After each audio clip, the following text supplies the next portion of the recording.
Okay, you guys, what is up? The King of Lightning here today to do Kuroko no Basket 2 episode 12 review. That is 1-2. Right now, I'm looking like a straight up blah. I feel exposed. I feel naked. Like someone just pantsed me. All the hair I had for weeks is gone. It's trimmed and it's gone. Ugh. When I left the shop, the first thing I said was, oh my goodness, what happened, dude? Like, I just missed the hair. I miss it because I had it for weeks.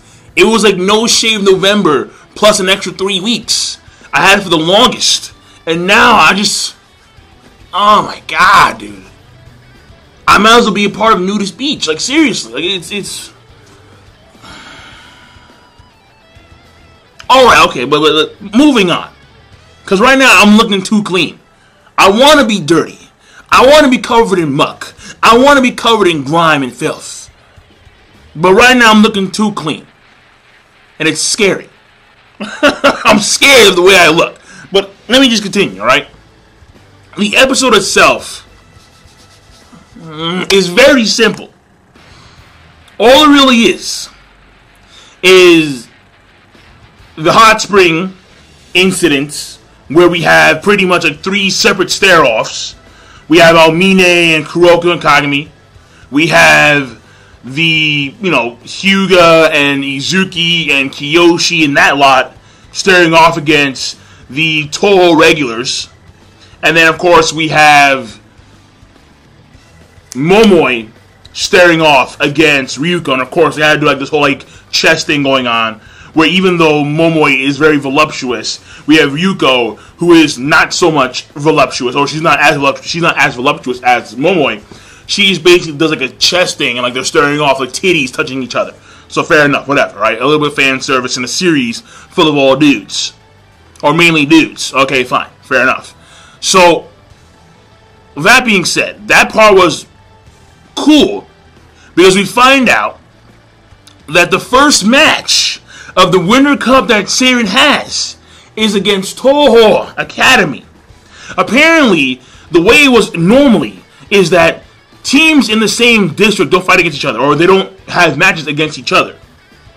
And both Toho and Seirin are from Tokyo. But the thing here is that Team Seirin is a special bracket team. So normally teams within the same district don't have matches against each other up until a certain point. The thing here is that because Team Seirin and of course probably Shutoku are special bracket teams, they can actually go against teams that are in their respective districts. So that's why Team Seirin just happen to have Toho as their first opponent. And the captain of Team Toho, he's notifying Hyuga that they fought against, or they had a practice match against Josei. And Team Seirin beat Josei, it was 100-something to 60-something. But Toho beat them 170-plus something to 30-something. Are you kidding me? Whoa. That's over 5 times the score that they had. That's over 5 times the score.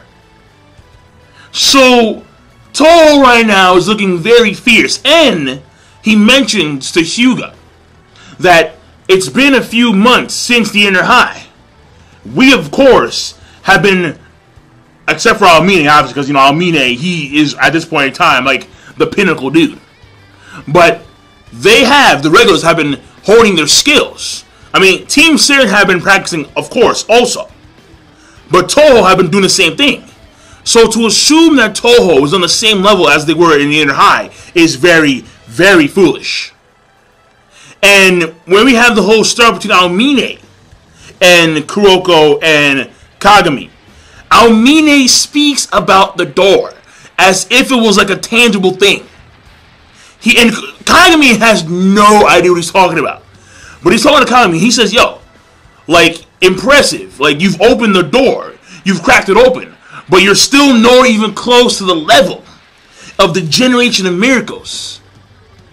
Because right now, all you're doing is standing at the entrance. He talks about this door as if it's a tangible thing. So maybe it's like once you're on that level, once you're Generation of Miracle level, all of these symbolic visuals that we see in the series a lot are actually tangible things to them. You know, like it's crazy because like you're on that like higher being level. Like that's what it is pretty much. It's like these guys are so good when they're on like a higher being, like they're on like a higher, like they're all Isaacs, like they're on a higher level than everyone else. And what is commonplace for them is fiction for regular individuals. Like it's crazy. Like Aomine is like in like almost there, man. You cracked it open, but you're only at the entrance. You're child's play at this point. I'm like, yo, dude, like Aomine, like what the hell? And when that door first opened, there was all these shots of the Generation of Miracle members, like they felt something, like they saw something. So the thing here is that like, it's just crazy, like the way it's depicted, how because it's basketball. That's the thing. It's basketball. But it seems like these guys, when it comes to like the sport itself, like they're on such a higher plane of existence, of playing, where in which they're just that, you know, it's just crazy, bro. It's crazy and I love it. But the thing here is that Team Saren, they're ready. They're ready to go. They're pumped. They're excited because they want to pay their dues. They got their asses whooped by Toho. It was a terrible loss. And they want to repay their debt as quick as possible. So the first match of the Winter Cup for Team Saren is going to be the guys that slaughtered them in the Inter High Toho Academy. Now, when it comes to... So that's the first part of the episode. The second part is training camp for a month before they go to Inter High.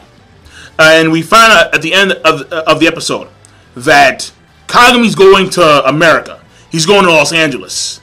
So he's going to do some, you know, international training over here. Well, no, he's not from the... I was going to say that he was from the United States of America, but he's not. He was born in Japan. He was raised in America. Then he came back to Japan. So, right. So he's going back. So right now he's going back to America to do some training. While the rest of the team are training with Ryuko...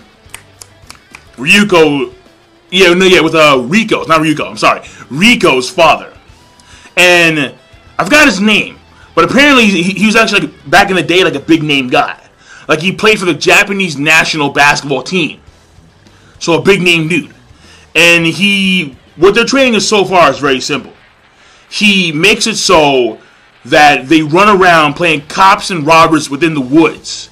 So the uneven surface of the actual terrain would enhance their body strength like tenfold, or like it'll make them a lot physically more well off because of the balance and the stabilization that they need to have while running on an uneven surface. So building muscle is not just because that's important, but also being able to use those muscles to their max capacity is also very important too. And that's what he's trying to build. He's trying to build these people, these players, these young boys, into the best possible players they can be.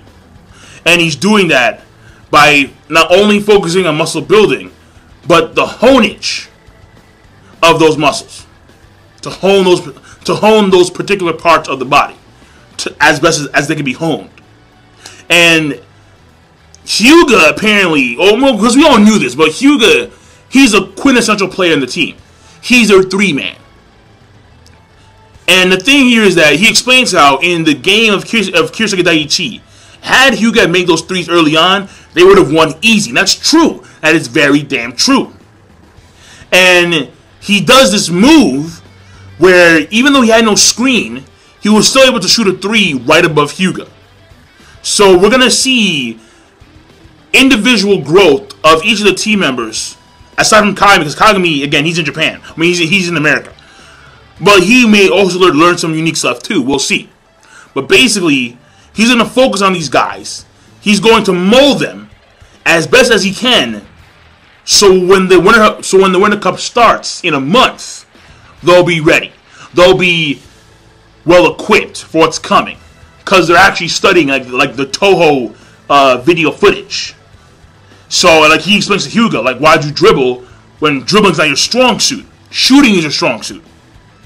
So, that kind of stuff. That was also very cool to see. And that's it.